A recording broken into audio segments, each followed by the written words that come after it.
It is time to expand minds through movies, TV, sports, and flicks. It is time to boldly go where no podcast has gone before. It is time for the Captain Talks Flicks. The Captain Talk Flicks. Welcome to the Captain Talks Flicks podcast. I'm your host, the Captain Cortez, aka Mr. Love, and this is where we talk flicks. I welcome the podcast where me, the Captain, talks about movies, TV, sports, flicks, anything you can see on a two-word screen. I like to get on here and give my unique perspective, because after 47 years of being on planet Earth, I've developed a unique perspective about these movies, TV, sports, and flicks, and I like to get on and tell about it. Because just maybe you care. And according to the stats, it looks like you do care. I want to give a big shout out to Iraq. Got some plays over in Iraq this past week. Gracias, gratitude, Toraba. In Iraq, I heard you guys have absolutely magnificent kebabs. Yeah, very cool. So one of these days, I'm going to have to try out some Iraqi kebabs. So thanks for listening. I appreciate God's gratitude. And just FYI, back in the day with school radio DJ, but never got a job. I think I never got a job because I just didn't have the vision. If I would have had the vision, then maybe that would enable me to become a radio DJ. But it didn't. And it allowed me to become the greatest podcast in the Matrix. Something to debate. Might be true, might not be true. But I said it on the internet. So it's gotta be true, right? Because everything on the internet is facts, not facts, true, false, propaganda, fake news, the Matrix, snow, rain, sleet, sun, clouds. I don't know. I didn't make the internet. Ask the people that made the internet. So when you're online, just beware, just watch out. Anybody's gonna randomly holiday, but it won't. Let's get right into the podcast. But first, a word from our sponsor. Ladies and gentlemen, do you like rap? Well, way back in 2021, I rapped again. I dropped a song called Magic by yours truly, the Captain, rapping only the way I can. And when you hear my rap style or my crazy beats, it's like nothing you've heard before. I have my own unique way of doing my art. So if you want to hear something new that you never heard before, new style, new way of art, check it out. And one additional thing, when I do my music, I think of it as a canvas, and this is audio art. So I approach every song like I'm painting a picture onto a canvas, and it's a one of a kind.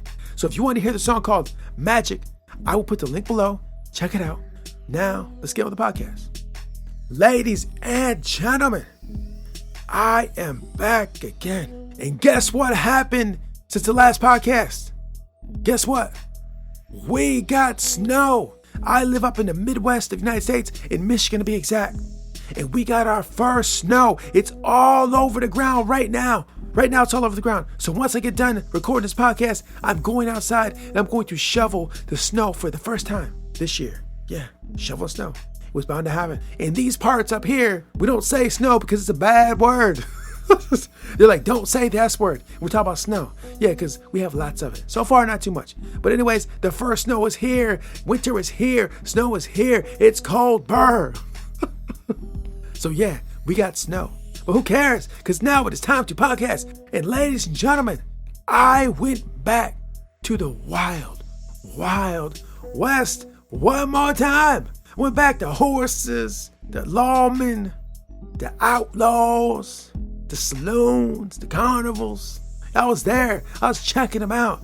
And it was absolutely magnificent. Because this week, I got to see the show, Lawmen, Bass Reeves, Part 5. Now, before I get into that, a couple things. First of all, there will be spoilers. And second of all, I do own some shares in the parent company of Paramount Plus. I just want to be clear and transparent to let you know. Now that I told you that, let's get into Lawmen, Bass Reeves, Part 5. Ladies and gentlemen, this show is very entertaining. I love it. It's great. Every episode's been fantastic for me so far. It's because I don't normally travel to the Wild West. A lot of my TV watching, movie watching is all sci-fi. I rarely go back to the Old West, so it's a nice breath of fresh air to go to a new environment. see a new world with different characters living back in the 1800s when life was tough. When I watch Star Trek in the future, yeah, it's tough because they're fighting and all that, but it's easy. They got all this fancy technology. You go to this little machine and say, make me a pie, and it makes you a pie. Back then in the 1800s, you had to make a pie physically by hand, and it was a lot harder to get the ingredients for a pie than it is now, even in 2023. Go to the grocery store, get the ingredients off the shelf, buy them, come back and make them. I'm pretty sure back in the 1800s, it wasn't quite as easy.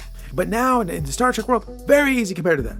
So it's just interesting to see how people live back in the 1800s.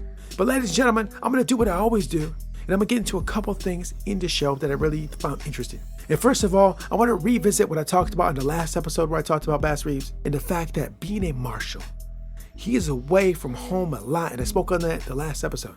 And now his wife is kind of talking to him about it, like, hey, Bass Reeves, you're gone a lot, right? I know you're buying me fancy stuff, but I don't know. I mean, is the fancy stuff worth you being gone? And it made me think about that.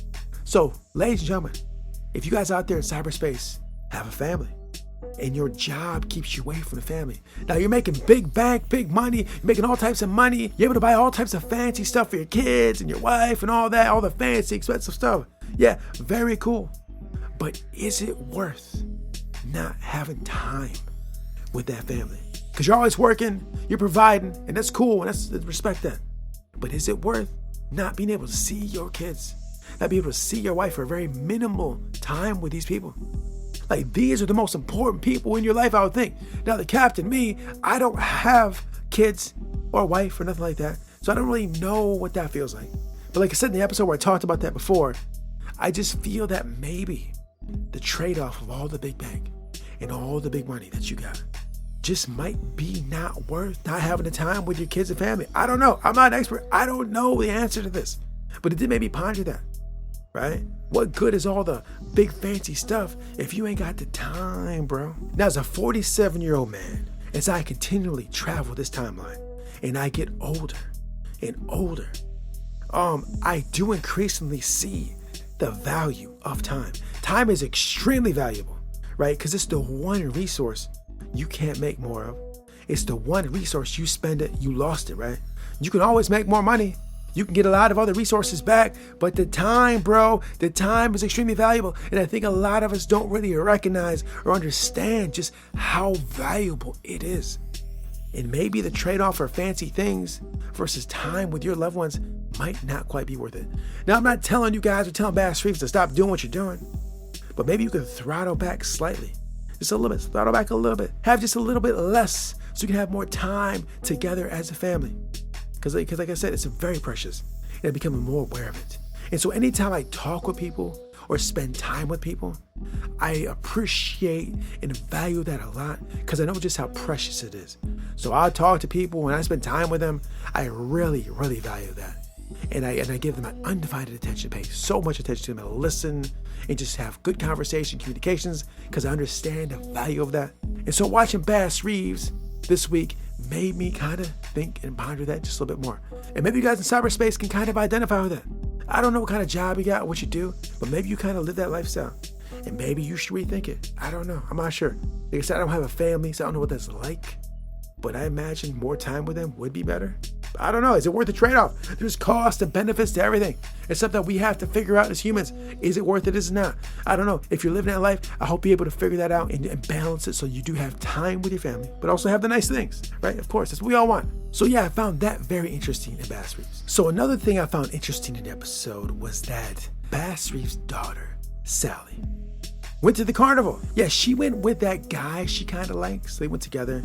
And the reason she went with the guy is because, like I said earlier, Bass Reeves is out and about and doesn't have time for his family. So the mother said, hey, Sally, go to the carnival. Take that guy you like. I forgot his name, but take that guy. So they go to the carnival. They have a wonderful good time. Nice young lady, young man, spending time together, enjoying each other's company, that young puppy love. Oh, I miss those days. Back in the days when I was a young man, I was with ladies, hanging out, doing things, that young, youthful fascination, love. Yes, beautiful days. And it's nice to see that on the screen and see those young people enjoying that in the 1800s. They're doing that. But when they were at the carnival, having fun, enjoying each other's company, They're waiting in line to do something, see something, do something. And then some little girl cuts right in front of Sally and her man. Cuts right in front of him. And then Sally says something. And then there's an altercation. And Sally just speaks her mind, lets her know, you're in the wrong. Little girl, you're in the wrong. I'm here in line first. You're in the wrong. She lets her know. She lets her know for sure. She speaks her mind, lets her know. Like, bro, you're in the wrong, little girl. I was in line first. Get to the back. So they have a little altercation. And it seemed like that was that. But later on, when Sally and her man are walking home, here comes the little girl's brother or whatever he is. He confronts them. Say, hey, I saw you earlier. Don't talk to my sister like that. I think it was your sister. How dare you? And there's physical altercation, right? Because Sally chose to speak her mind earlier. There was blowback from that incident, right? And so seeing that on the screen made me think like, we get cut in line all the time. And there's many other situations where people are in the wrong and you've been wronged, you've been grieved, right? And we have the option to choose to fire back or hold our tongue, right? And in those particular instances, what's the right play to move? Now, Sally did speak her mind, but when she spoke her mind, she was attacked later, right? And that is the possible consequence when you take those actions. Now, in 2023, you see it on the gram, you see it on the internet all the time of people making choices, and there is some blowback from that. So when you're out navigating the world, do you just turn the other cheek and let it go, or do you just go fire and speak your mind? Now, I understand in the episode, Sally was in the right. There's no question about it. She was in the right, the little girl's in the wrong. But sometimes, even if you're in the right and someone's in the wrong, sometimes the best move is just to let them do their thing, right? Now, for me, if I get cut in line, I'll let them cut. I say nothing. I barely respond to any of that when that occurs. I've been cut in line many times. And I never say nothing about it. I don't speak about it at all. I mean, whatever. It's not that big a deal to me. I'm not gonna make a scene out of it. So I feel in life in general, you kind of have to pick your battles, right? I just feel with the mindset I have now, you can't go to war over everything, right? You cut in line. Is that something you want to go to war over? Or I mean, you got to really pick and choose your battles. At least the way I look at it. And if I was in Sally's shoes with her man, I probably wouldn't have did that. But apparently, Sally decided that was the move to be made. And when she made that move, there was some blowback from that move. In any action you take out in the world, whatever it may be, you have to think about the potential blowback from that move. So I'm a very big proponent of thinking things out, to analyze, to study choices we're making. I've talked about on the podcast many times that we have to kind of study and think about the choices we will make, because they can take our life in many different directions. In this particular situation on Reeves, she made the choice to speak her mind, and there was blowback, and there was altercation, and there was a fight, and people got beat up, right? And sometimes you make choices, it can be worse than that. So we really have to think through the choices we're going to make. And somebody's got to breathe, stop, bite your tongue, hold your tongue, even though you are in the right. It's just sometimes that's necessary. So I really feel like I said a minute ago, we really have to pick and choose the battles we want to take on, right? Is this battle worth it, right? I mean, whatever it may be. So when you're out there navigating the world, just be very careful. And in this show, this is in the 1800s happening. I feel in 2023, it's way more chaotic. You have to be very careful of how you speak to people or what you do, because there can be massive amounts of blowback. I see it on the internet all the time. People out here are crazy, bro. I don't know what's going on. I don't know if there's something in the water. I don't know what's the internet. I'm not sure, man, but I see a lot of instances where people are just absolutely crazy, bro. But in this day and age of 2023, there's a lot of things happening, a lot of chaos. Just tread carefully. Be careful of the actions you take when you're out walking the world. Because you don't want to be like on Reeves, tell a lady to cut the line, and next thing you know, you're getting beat up. Not cool. Nobody want to get beat up. Not a big fan of getting beat up. So anyways, this episode of Reeves, as usual, is fantastic. And there were so many other things happening that I could have spoken on. So Reeves so far has just been filled with so many situations that just sparked ideas in my mind that I could just riff on all day. There's just so many things happening. It's a very good layered story. I see so many things in these episodes I could talk on. I usually pick a couple things to talk on, but there was many more I could have spoken on. So yeah, this is a really good show. And one last thing about shows in general, I do like watching things that spark my mind like that, to make you think deeper, more about situations. And I love shows like that. Star Trek does it all the time. Reeves is doing it as well. These are great, fantastic shows. It sparks my mind, gets my juices flowing. I think about things. I love it. So ladies and gentlemen, if you have not seen Reeves, go take a trip to the Wild West. You will not be disappointed. And that concludes the podcast. So until next time, we'll see you. Live long and prosper. Spock. Until next time, this is Captain Peace. The Captain Talks Flicks.